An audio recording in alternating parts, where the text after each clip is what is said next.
Écoute, je pense que si je suis devenu photographe, c'est parce que je rêvais de raconter des histoires. En fait, c'est ça mon truc, c'est de raconter des histoires, partir en couille. Et, euh, et je crois que la plus belle anecdote de toutes mes anecdotes, c'est que je sois devenu photographe. Ouais, c'est ça.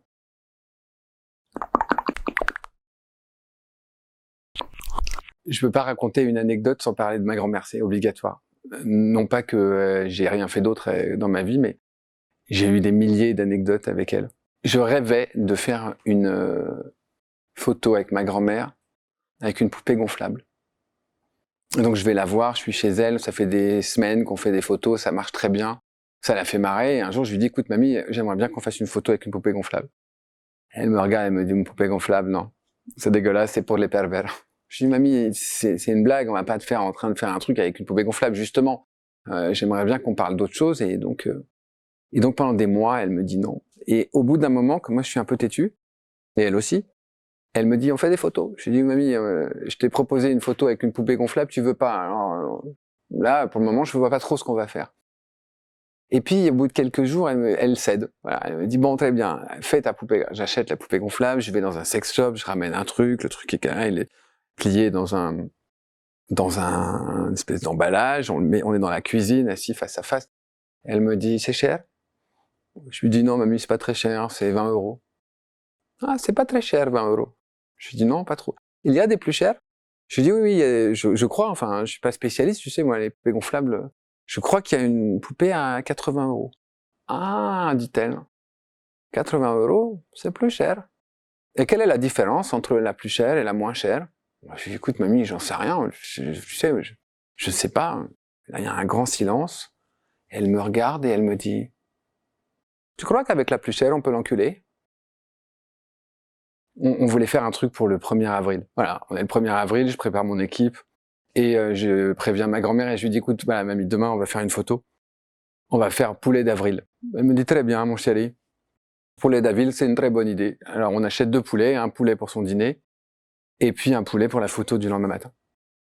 Je la laisse le soir, je lui dis, mamie, tu manges qu'un seul poulet. Bien sûr, mon chéri, regarde-moi, je peux pas manger 2 poulets. Non, non, mamie, tu manges un poulet.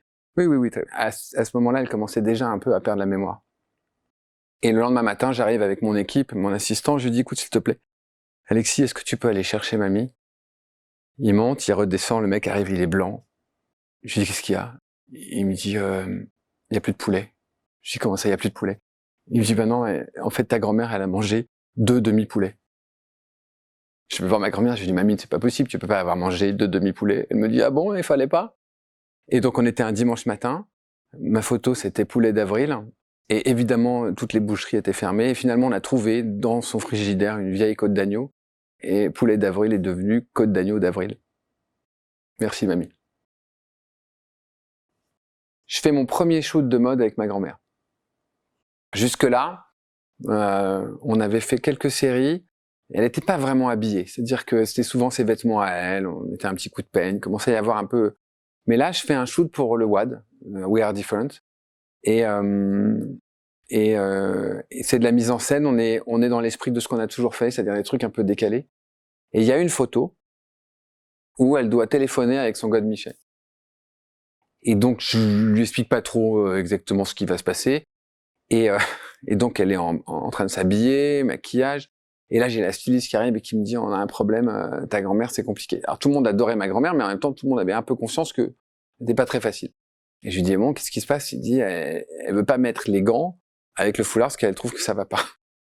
Donc, j'étais en train d'imaginer ce qui allait se passer dans les 10 minutes suivantes où j'allais lui donner le God Michel et lui dire, tiens, si tu pouvais téléphoner avec ça. Et je lui dis, maintenant, ça suffit, tu arrêtes de me faire des histoires. Tu viens là, tu vas t'asseoir et on fait la photo. Très bien, très bien. Elle s'assied, et puis on lui amène le God. Alors là, mon équipe arrive, ils me disent, tu veux lequel? Les trucs, c'était quand même très clair. Enfin, et donc elle se retrouve à une espèce de sexe d'homme en plastique dans la main, comme ça, et elle me dit, qu'est-ce que c'est? Je dis, merde. Je lui dis, c'est rien, mamie, c'est rien. Écoute, là, maintenant, ça y est, on fait la photo, ça suffit, on n'est pas là pour discuter, donc tu téléphones avec ça, et voilà. Bon, et puis comme elle était un peu vexée parce que je l'avais engueulée, elle prend le truc, elle dit, bon, très bien. Et elle commence à faire sa photo avec le God Michel, à faire comme si elle était au téléphone, la photo est canon. On remballe, on va déjeuner, On est une table, il y a 12, 13 personnes, il y a toute l'équipe, ils sont tous là. Et puis il y a son meilleur ami qui doit avoir 80 ans, qui va faire une photo avec elle dans l'après-midi.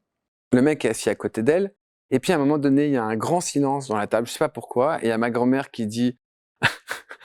me dit à moi, heureusement qu'on ne dit pas à Pali avec quoi tu m'as fait téléphoner ce matin.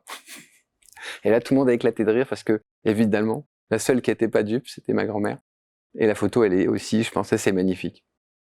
Ma grand-mère, elle avait des problèmes d'audition.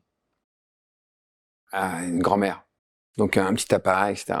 Et puis au bout d'un moment, comme j'avais des problèmes avec elle, parce qu'à chaque fois qu'il fallait la changer, ça devenait une histoire, et puis que ses cheveux, il fallait pas lui toucher les cheveux, enfin bon, on a créé un personnage. On a créé le personnage de Super Mamika. Et Super Mamika, elle a un casque, donc un casque Ruby, qui est un casque rouge avec une étoile blanche, parce que ça rappelle mon casque de moto avec lequel j'ai l'habitude de rouler, et qui a été une des premières photos que j'ai faites avec elle. Et puis elle a une espèce de truc en lycra, on fait fabriquer une cape avec des étoiles, enfin, le personnage, il est vraiment, vraiment chouette. Et un jour, on doit faire une photo où elle doit manger, une des photos qu'elle doit faire, c'est de manger un espèce de poulet en caoutchouc, comme ça, comme si ça sortait d'une soupe. Et ce jour-là, elle fait la gueule. Mais elle fait la gueule, et en plus, comme elle a cette espèce de casque hyper épais, elle entend rien. Et mon problème, c'est que mon objectif est là, elle doit regarder là, et qu'elle fait la tronche. Et donc à chaque fois, je suis là, moi, à côté d'elle, et je l'appelle, et je lui dis « Mamie, arrête de faire la tête ». Alors elle tourne la tête comme ça, et après, je lui dis « S'il te plaît, machin », et elle reste comme ça. Je dis « Non, non, regarde en face, et fais pas ». Et on n'y arrive pas. Ça fait, on est une demi-heure, et pendant une demi-heure, à chaque fois, comme ça. Et donc au bout d'un moment, je me dis « Il va falloir que j'utilise des subterfuges », donc je demande à mon assistant, Alexis, je lui dis, écoute, fais un truc pour la faire marrer parce que on va pas y arriver. Et cet idiot, il se met en face d'elle et il commence à faire un striptease. Un faux striptease. Et je vois ma grand-mère qui est là et qui fait comme ça. Et ma grand-mère, elle voulait toujours être très sérieuse. Et donc, elle me regarde et elle me dit, dis-lui d'arrêter, dis-lui. Et lui, plus il voit qu'elle n'arrive pas à se contenir, plus le mec continue. Ce qui fait qu'à la fin, il finit par faire un vrai striptease. On a eu tous un fou rire, c'est-à-dire que moi j'ai pleuré de rire, j'étais tellement en fou rire que j'avais la main comme ça, j'étais par terre, j'arrivais plus à me retenir et j'appuyais pour avoir toutes les photos d'elle en train de pleurer aussi parce qu'elle pleurait de rire et elle me disait dis-lui d'arrêter, ce n'est pas possible. Et je crois que ce shoot, c'est un de mes plus beaux fous rires parce que ma grand-mère qui essayait d'être sérieuse en face de mon assistant qui est un mec incroyable mais qui est tout sauf sexy avec une grand-mère qui prend le truc au sérieux et qui en pleure, un de mes meilleurs souvenirs.